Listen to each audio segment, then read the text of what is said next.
இப்படி மழையடித்தால் நான் எப்படி கொடை பிடிப்பேன்?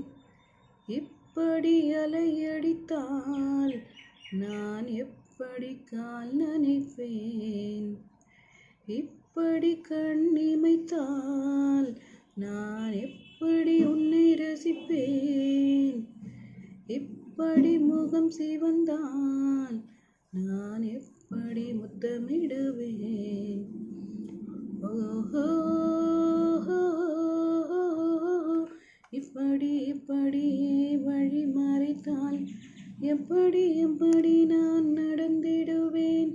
இப்படியே பூ கொய்தால் எப்படி நான் மலர்ந்திடுவேன்? இப்படியே தடை விதித்தால் எப்படி நான் நெருங்கிடுவேன்?